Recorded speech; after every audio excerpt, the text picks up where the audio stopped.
യുക്രൈനിലെ യുദ്ധം അവസാനിപ്പിക്കുന്നതിനായുള്ള Russia America ചർച്ച ഇന്ന് സൗദിയിലെ റിയാദിൽ തുടങ്ങുമെന്നാണ് റിപ്പോർട്ടുകൾ സൂചിപ്പിക്കുന്നത്. American state secretary Marco Rubio ഇന്നലെ സൗദിയിൽ എത്തുകയും ചെയ്തു. റഷ്യൻ വിദേശകാര്യമന്ത്രി സെർജി ലവ്റോവ് സൗദിയിലേക്ക് പുറപ്പെട്ടുവെന്നാണ് ഇന്നലെ ക്രെംലിൻ വ്യക്തമാക്കുകയും ചെയ്തത്. റൂബിയോയും ലവ്റോവും ശനിയാഴ്ച ഫോണിൽ ചർച്ച നടത്തിയിരുന്നു. അമേരിക്കൻ ദേശീയ സുരക്ഷാ ഉപദേഷ്ടാവ് മൈക്ക് വാൾസ്, പ്രസിഡന്റ് ട്രംപിന്റെ പശ്ചിമേഷ്യ പ്രതിനിധി സ്റ്റീവ് വിറ്റ്കോഫ് എന്നിവരും ഇന്നത്തെ റിയാദ് ചർച്ചയിൽ പങ്കെടുക്കുകയും ചെയ്യും. സെർജി ലവ്റോവിനൊപ്പം റഷ്യയിലെ വിദേശനയ ഉപദേഷ്ടാവ് യൂറി ഉഷ്കോവുമുണ്ട്. പ്രസിഡന്റ് പുടിന്റെ നിർദ്ദേശപ്രകാരമാണ് ലവ്റോവും ഉഷക്കോവും സൗദിയിലേക്ക് തിരിച്ചതെന്ന് ക്രെംലിൻ വക്താവ് ദിമിത്രി പെസ്കോവ് അറിയിക്കുകയും ചെയ്തു. റഷ്യ അമേരിക്ക ബന്ധം പുനഃസ്ഥാപിക്കൽ, യുക്രൈൻ യുദ്ധം അവസാനിപ്പിക്കൽ, ട്രംപും പുടിനും തമ്മിൽ സൗദിയിൽ നിശ്ചയിച്ചിരിക്കുന്ന കൂടിക്കാഴ്ചയുടെ ഒരുക്കങ്ങൾ എന്നിവ ചർച്ചാ വിഷയമാക്കുമെന്നും പെസ്കോവ് കൂട്ടിച്ചേർത്തിട്ടുണ്ട്. ഇതിനിടെ യുക്രൈൻ പ്രസിഡന്റ് സെലൻസ്കി ഞായറാഴ്ച സൗദിയുടെ അയൽരാജ്യമായ UAE എത്തുകയും ചെയ്തു.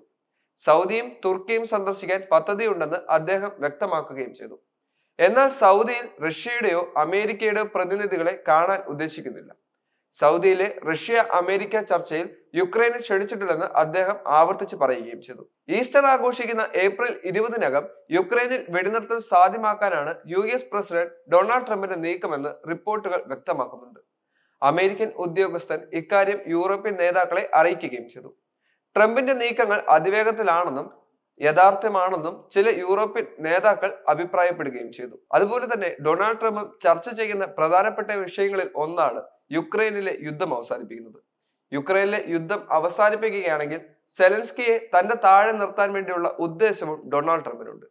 യുക്രൈനിലെ പല ധാതു സമ്പത്തുകളും കണ്ടെത്താൻ ദൂരം പരന്നു കിടക്കുന്ന പല സ്ഥലങ്ങളും ട്രംപിന്റെ ലിസ്റ്റിലുള്ളതാണ്. അതെല്ലാം പിടിച്ചടക്കുന്നതിന് വേണ്ടിയാണോ യുക്രൈനെ സഹായിക്കുന്നത് എന്നുള്ളതും ചർച്ചാ വിഷയമാക്കേണ്ടതാണ്.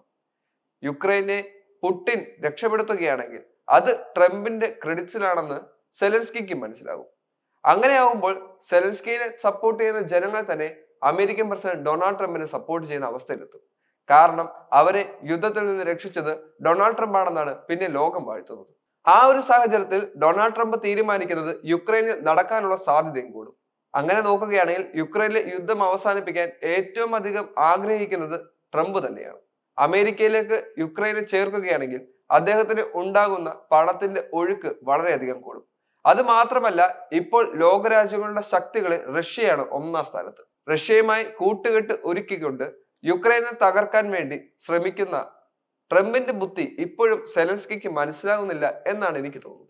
രാജ്യത്തിന്റെ ഈ നീക്കുപോക്കുകൾ ഏതൊക്കെ കോലാഹലങ്ങളിലേക്ക് ചെന്ന് പെടുമെന്നാണ് ഇപ്പോൾ മറ്റ് ലോകരാജ്യങ്ങളും നോക്കുന്നത്.